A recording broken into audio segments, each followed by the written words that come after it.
Political science chapter 1 constitution why and how. What is constitution? तो सबसे पहले जानेंगे कॉन्स्टिट्यूशन क्या होता है। कॉन्स्टिट्यूशन एक तरीके की रूल बुक है कंट्री के लिए, जिसमें रूल्स लिखे हुए हैं कि सब जो कंट्री के सिटीजन्स हैं और जो गवर्नमेंट है उसे कैसे चलना है, कैसे कार्य करना है।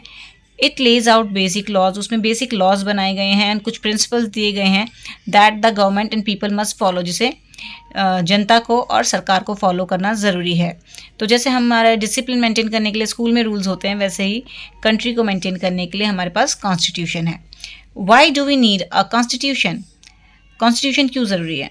पहली बात तो इंश्योर करना लोगों के फंडामेंटल राइट्स को, इंश्योरिंग पीपल्स फंडामेंटल राइट्स, कि उनके फंडामेंटल राइट्स वायलेट ना हो। Defining government structure and process, government का क्या स्ट्रक्चर है, क्या प्रोसेस है, वह कैसे काम करती है, ये हमें कॉन्स्टिट्यूशन बताता है। Ensuring rule of law, promoting stability and order, promote करना स्टेबिलिटी एंड ऑर्डर को, तो मतलब लॉ एंड ऑर्डर बनाए रखना। प्रोटेक्टिंग माइनॉरिटी राइट्स, और जो माइनॉरिटी में हैं लोग, उन तबके के लोगों के लिए हमें उनके राइट्स को प्रोटेक्ट करना ज़रूरी है। What are the functions of constitution? अब कि कार्य क्या है, मतलब फंक्शन क्या है? To provide a set of basic rules, constitution जो है हमें एक set of basic rules provide करता है, जिसमें बहुत सारे इन द सेंस 6 रूल हैं।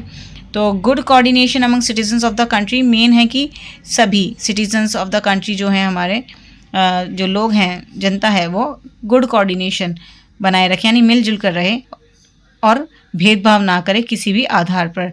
No discrimination on the basis of caste, creed, colour, religion और बर्थ।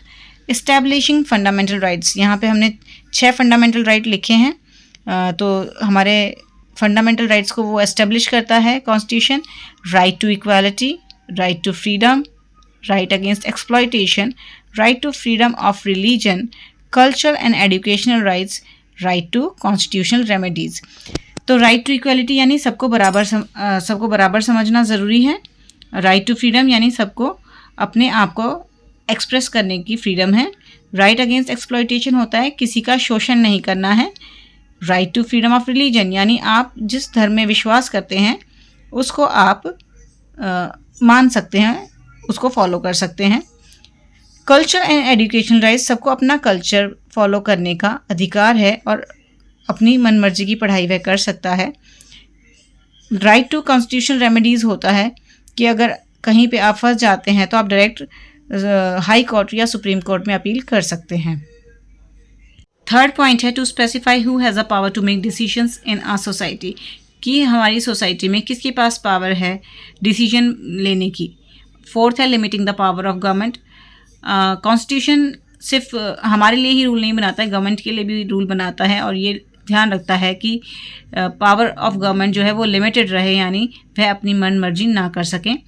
पांचवा पॉइंट है enable the government, providing the legal framework to fulfil the aspirations of a society and create conditions for a justice society और just society we can say. तो government के कार्य ये है कि एक लीगल फ्रेमवर्क को वो पूरा करें और जो एस्पिरेशन है सोसाइटी के, यानी जो लोगों की ज़रूरतें हैं, उनकी मांग है, उसे पूरा करें और एक अच्छी जस्टिस सोसाइटी जो सबके लिए इक्वल हो, ऐसी सोसाइटी वो बनाए। DPSP का फुल फॉर्म है directive principles of state policy. The authority of a constitution to constitute a government, की अथॉरिटी क्या है कॉन्स्टिट्यूशन के पास, तो वह गवर्नमेंट को कॉन्स्टिट्यूट कर सकती है।